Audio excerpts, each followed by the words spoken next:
किसी के भी हाथ जेब में नहीं होंगे, पीछे नहीं होंगे। आप में से कोई भी एक भारत माता की, बाकी सारे जय पुकारेंगे 3 बार, लेकिन जोश के साथ हाथ ऊपर करके। बटालिक सेक्टर में एक ऑपरेशन लॉन्च किया, जिस ऑपरेशन का नाम था operation Safed Sagar. Hello everyone, welcome back to the channel. फिर से एक नए व्लॉग की शुरुआत हो चुकी है भाई। अभी हम जा रहे हैं हॉल ऑफ फेम।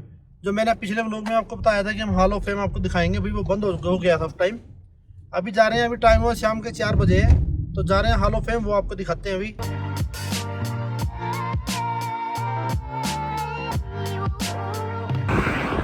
यह है जगह भाई hall of fame.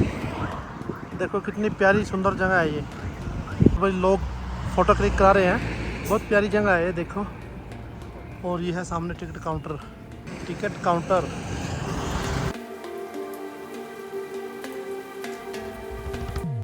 Yak water को स्टोर करने के लिए इस्तेमाल किया जाता वुडन वाटर बोतल, यहाँ का प्रसिद्ध पेय छांग जिसे कहते हैं, इसको स्टोर और कैरी करने के लिए इस्तेमाल किया जाता। पीछे की तरफ अगर आप देखेंगे तो चूरन, यहाँ की फेमस टी जिसको गुड़गुड़ टी के नाम से जाना जाता है, वो इस चूरन में शेक करके बनाई जाती है। लेदर चेन जो की गवर्नमेंट के लिए भी इस्तेमाल किए जाते हैं। आगे में टी केटल है जो कि चाय को सर्व करने के लिए इस्तेमाल किया जाता है। नहीं, आपने नहीं जाना है, आप लोग इधर ही लोग। वर्ल्ड का highest, second highest motorable pass जो है खारदुंगला, जिसकी हाइट 18,379 फीट है, वो भी यहीं पर मौजूद है। एक्सप्लोरर लद्दाख की अगर हम बात करते हैं तो परंपरा माना जाता है, पहले इसको युद्ध में इस्तेमाल किया जाता था, धीरे धीरे ये शौक में परिवर्तित हो गया और अब इसके गेम यहाँ पर ऑर्गेनाइज किए जाते हैं। पोलो, पाकिस्तान के किंग आमिर मिर की बेटी ग्याल खातून जब शादी करके यहाँ पर आई थी तो पोलो गेम अपने साथ लेकर के आई थी। ले पैलेस के आगे एक ग्राउंड है जो पहले पोलो ग्राउंड हुआ करता था, जिसको अभी पार्किंग एरिया के लिए इस्तेमाल किया जा रहा है। पोलो ग्राउंड को अभी चोकलाम सबसे आगे शिफ्ट कर दिया। पीछे की तरफ अगर आप देखते हैं तो अटायर की अगर हम बात करते हैं, traditional attire, eastern Ladakh, western Ladakh और वॉरियर जो है वो पहले ऐसी ड्रेस पहना करते थे, अब नहीं पहनते। ट्रेडिशनल फूड, किसी भी होटल रेस्टोरेंट में अगर आप जाते हैं तो आपको वेज नॉन वेज दोनों तरह के फूड यहाँ पर खाने को मिलते हैं।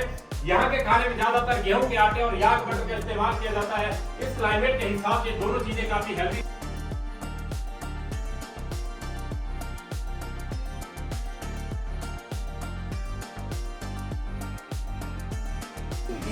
इस गैलरी में ऐसे हो जाएगा, आप नीचे कोई हम जगह थोड़ी तंग है।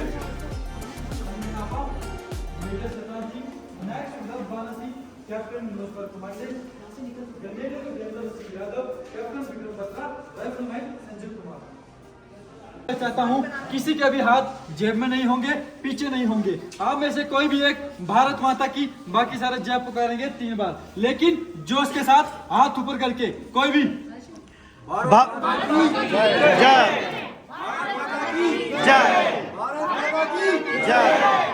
जय हिंद। यह है टेरन मॉडल। टेरन मॉडल को पियानो के आकार में बनाने का एक ही मकसद है, आप लोगों को प्लेन एरिया से हाई एल्टीट्यूड माउंटेन एरिया के बारे में बताना, वो ब्रीफिंग देना। येलो कलर का पार्ट आप देख रहे हैं, यह हमारा प्लेन एरिया पंजाब वो जम्मू कश्मीर का इलाका है, जिसमें sir Udhampur, Pathankot, Bilaspur. Green colour का पार्ट आप देख रहे हैं, यह हमारा हिमाचल प्रदेश और जम्मू कश्मीर का इलाका है, जिसमें सर आता है मनाली। हिमाचल प्रदेश का इलाका खत्म होते ही शुरू होता है हाई एल्टीट्यूड माउंटेन एरिया, जिसे हम लेह लद्दाख कहते हैं। और आप अभी खड़े हैं लेह में। लेह पहुंचने के 2 ही रास्ते व 2 ही राजमार्ग हैं, बताएगा में से कोई? बिल्कुल सही। पहला मनाली से होकर लेह पहुंचा जाता है, दूसरा श्रीनगर से जोंजिला, द्रास, कारगिल, बटालिक से होते हुए लेह पहुंचा जाता है। ब्लू कलर की लाइन आप देख रहे हैं, यह इंडस रिवर जो चाइना से शुरू होती है, लेह से बहती हुई पीओके में जा मिलती है, सिंधु रिवर कहलाती है। इसी के साथ आप सभी ने यहाँ पर एक जगह का नाम और सुना होगा, संगम, जो जंस्कार रिवर और इंडस रिवर के मिलने से बनता है। ग्रीन फ्लैग एरिया, पीओके, पाक ऑक्युपाई कश्मीर, जिसे पाकिस्तान वाले आजाद कश्मीर कहते हैं। इसी के साथ ग्रीन कलर की लाइन आप देख रहे हैं, यह हमारी LOC, लाइन ऑफ कंट्रोल। मैं आपको बता दूं कि 1999 का कारगिल वार इन्हीं क्षेत्रों में हुआ था, द्रास, कारगिल और बटालिक सेक्टर में। ग्रे कलर का पार्ट आप देख रहे हैं, यह हमारा सियाचिन ग्लेशियर का इलाका, जिसकी हाइट लगभग 23,000 फीट और यहाँ का टेम्परेचर -40 से -60 डिग्री तक रहता है। मैं आपको बता दूं, आज भी भारतीय सेना के बहादुर जवान देश की रक्षा के लिए यहाँ पर तैनात है और यह वर्ल्ड की हाईएस्ट बैटल फील्ड है। इसी के साथ ब्लैक कलर की लाइन आप देख रहे हैं, यह हमारी LAC, line of actual control, जो पैंगोंग लेक को दो भागों में बांटती है, जिसका 30% हिस्सा इंडिया में और 70% हिस्सा चाइना में आता है। यह कुल लेक 135 किलोमीटर एरिया में फैला हुआ है। LAC के पास लास्ट विलेज जहां तक आप जा सकते हैं, हानले विलेज। LOC के पास लास्ट विलेज जहां तक आप जा सकते हैं, तुर्तुक से 10 किलोमीटर आगे थांग विलेज, जो कि 1971 में पाकिस्तान से कैप्चर किया गया था। यहाँ पर दो डिस्ट्रिक्ट है, पहला लेह डिस्ट्रिक्ट, दूसरा कारगिल डिस्ट्रिक्ट, जिसे ईस्टर्न लद्दाख और वेस्टर्न लद्दाख भी कहा जाता है। यहाँ पर दो एयरपोर्ट है, पहला लेह एयरपोर्ट, दूसरा Pratappur airport. Pratappur airport only military region के लिए यूज किया जाता है। लेह क्षेत्रफल की दृष्टि से भारत का दूसरा बड़ा जिला है। तो आप में से कोई बताएगा पहले और तीसरे नंबर पे कौन आता है? राजस्थान पहले, डिस्ट्रिक्ट। आप में से आधे वहां से होंगे भी पक्का।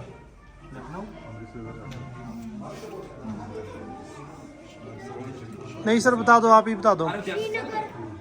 पहले पे आता है गुजरात का कच्छ और तीसरे पे आता है राजस्थान का जैसलमेर। जय Hind, thank you. Thank you, जय हिंद।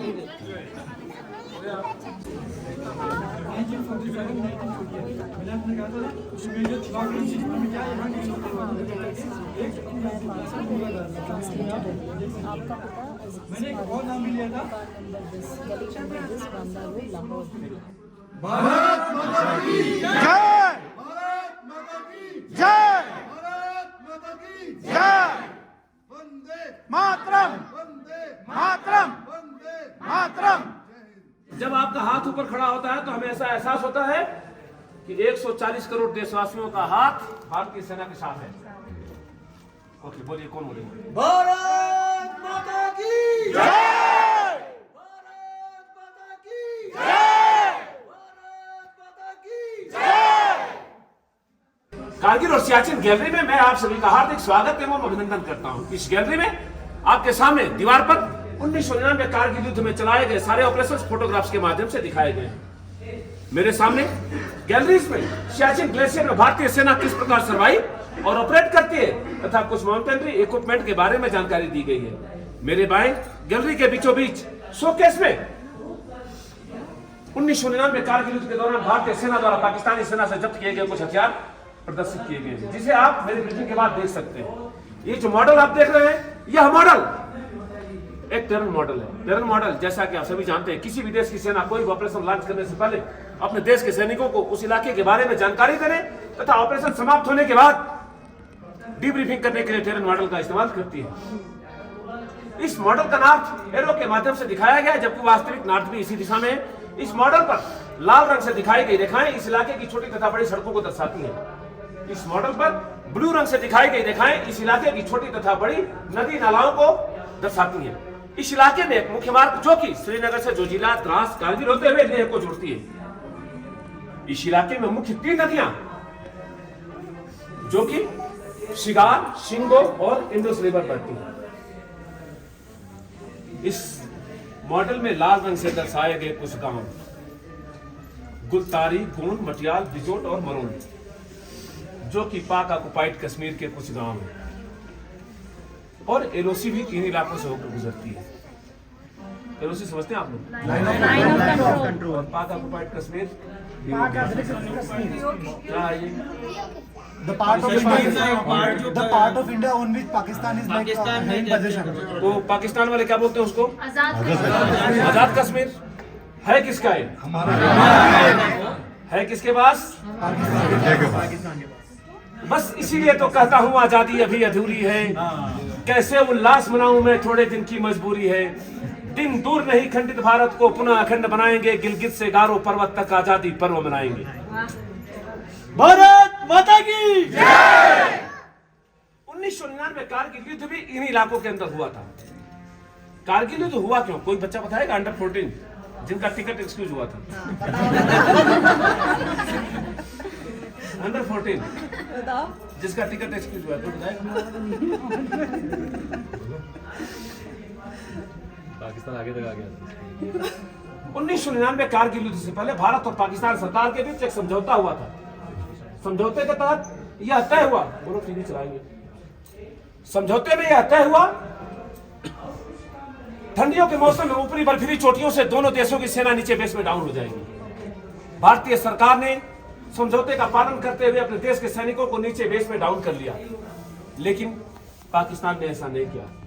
पाकिस्तानी सैनिक छुपते छुपाते हमारे कुछ एक पोस्टों को कब्जा कर लिया, जिसमें द्रास सेक्टर के अंदर तोलोलिंग 0.5140, टाइगर हिल 0.4875, कारगिल सेक्टर में 0.5608, कक्सार मजदास, बटालिक सेक्टर में जुबैर हाइट, बुंटो ठालो, कालूबार और यालदो।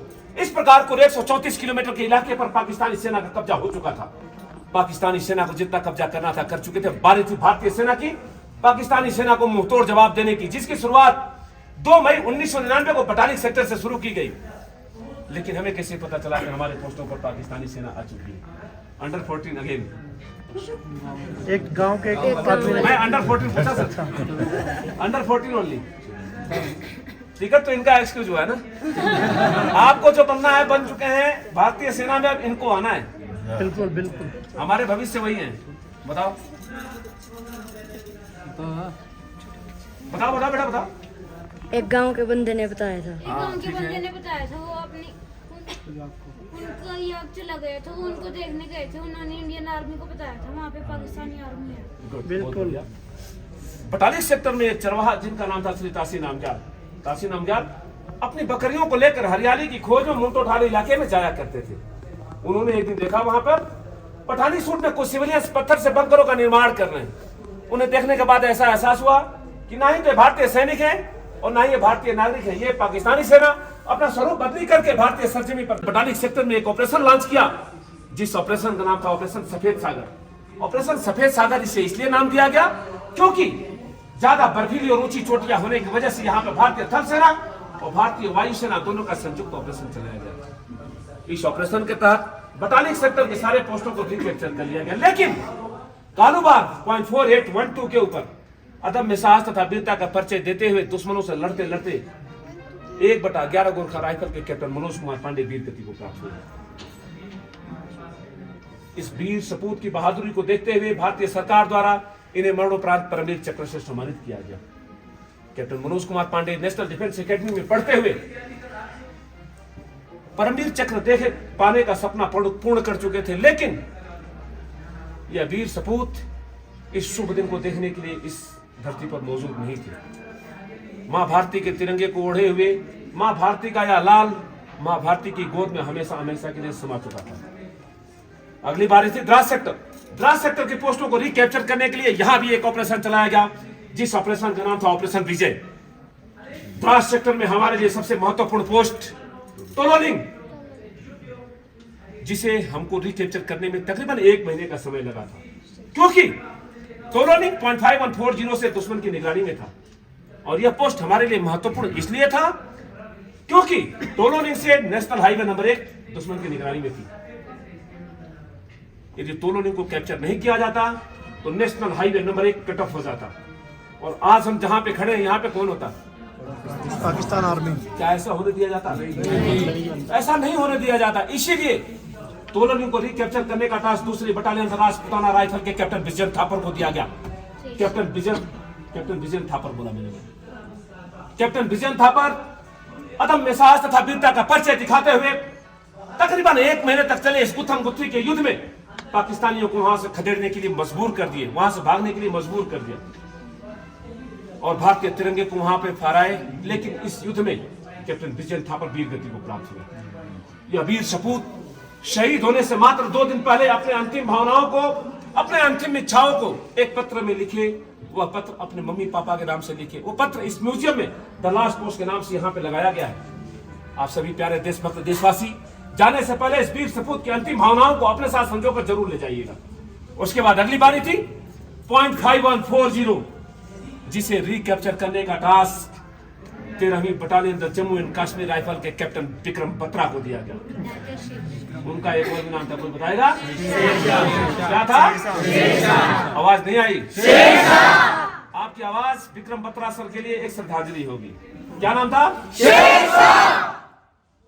कैप्टन विक्रम बत्रा और शेरशाह, जिनके नाम से पाकिस्तानी सेना थर्रा उठती थी।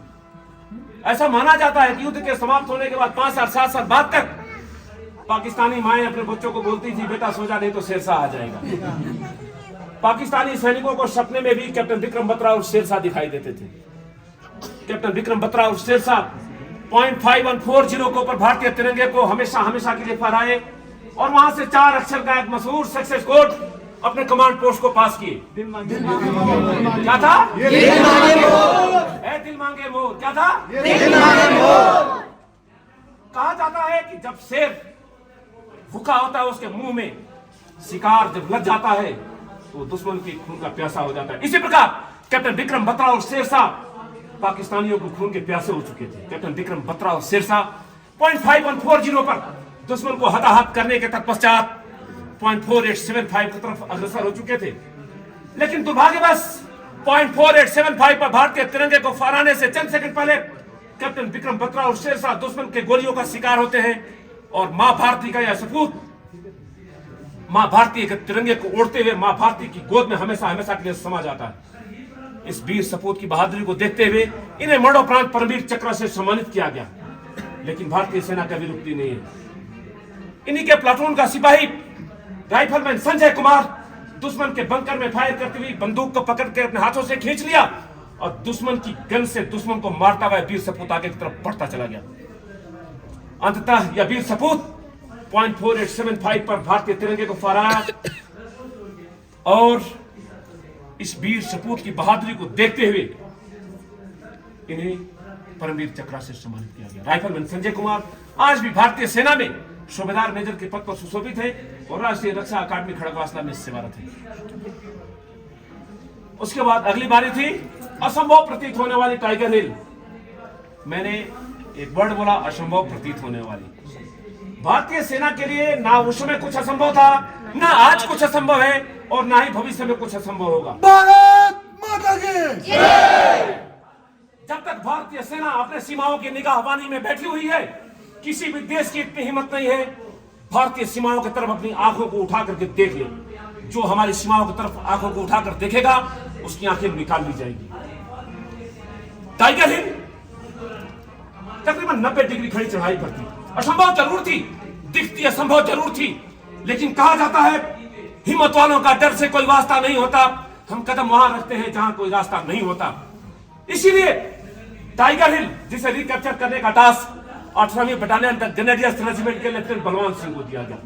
लेफ्टिनेंट बलवान सिंह घातक प्लाटून के प्लाटून कमांडर के रूप में अपने घातक प्लाटून के जवानों का हौसला बढ़ाते रहे और 3 दिनों तक यह टीम बिना कुछ खाए पिए टाइगर हिल की तरफ चलती रही। अंततः 3 दिनों के बाद इन्हीं के प्लाटून का एक सिपाही ग्रेनेडियर जोगिंदर सिंह यादव 17 गोलियां अपने सीने में खाने के बाद भी भारतीय तिरंगे को टाइगर हिल के ऊपर से फहराए और जीवित बेस के अंदर वापस लौटे। इस वीर सपूत की बहादुरी को देखते हुए इन्हें भी परमवीर चक्र से सम्मानित किया गया। इस प्रकार द्रास सेक्टर के सारे पोस्टों को रिकैप्चर कर लिया गया। बारी थी कारगिल सेक्टर। कारगिल सेक्टर के पोस्टों को रिकैप्चर करने के लिए यहां भी एक ऑपरेशन चलाया गया, जिस ऑपरेशन का नाम था ऑपरेशन तलवार। ऑपरेशन तलवार के तहत कारगिल सेक्टर के सभी पोस्टों को रिकैप्चर कर लिया गया। यह युद्ध 2 मई 1999 को बटालिक सेक्टर से शुरू होकर 26 जुलाई 1999 को कारगिल सेक्टर में समाप्त हुआ। तकरीबन 3 महीने तक चले इस युद्ध में भारतीय सेना ने पाकिस्तानी सेना के परखच्चे उड़ा दिए तथा पाकिस्तानी सेना को पीछे भागने के अलावा कोई रास्ता नहीं बचा। पाकिस्तानी सैनिकों को, पाकिस्तानी सरकार को इस भारतीय सरजमी से एक पत्थर का टुकड़ा भी नसीब नहीं हुआ और जो भी यहां पे रुकने की कोशिश किया वो मृत्यु को प्राप्त हुआ। भारतीय सेना की 14वीं corps fire and fury corps 1947 से लेकर अभी तक सभी युद्धों को, इन वीर सपूतों की गाथाओं को, भारतीय सेना के हर एक क्रियाकलापों को तथा लेह लद्दाख की कलाकृति और संस्कृति को एक कॉफी टेबल बुक के रूप में प्रेषित करवाया है। वह कॉफी टेबल बुक हमारे टिकट काउंटर में मौजूद है। जिस किसी सज्जन को कॉफी टेबल बुक की आवश्यकता हो हमारे टिकट काउंटर से ले सकता है। तकरीबन 3 महीने तक चले इस युद्ध में भारतीय सेना के 527 वीर सपूत इस सरजमी की रक्षा करते हुए मां भारती का तिरंगा ओढ़े हुए और इसी धरती मां के अंदर अपना सर्वस्व न्यौछावर कर दिया। इस युद्ध में 1363 जवान घायल हुए। भारतीय सेना प्रति वर्ष 26 जुलाई को कारगिल विजय दिवस के रूप में मनाती है और इन शहीदों को श्रद्धांजलि अर्पित करती है। आप सभी प्यारे देशभक्त देशवासी इस सरजमी पर आए, हमारे शहीदों को श्रद्धांजलि अर्पित किए। इसके लिए मैं आप सभी का तहे दिल से शुक्रिया करता हूँ। Thank you. जय हिंद, जय भारत। जय भारत माता की।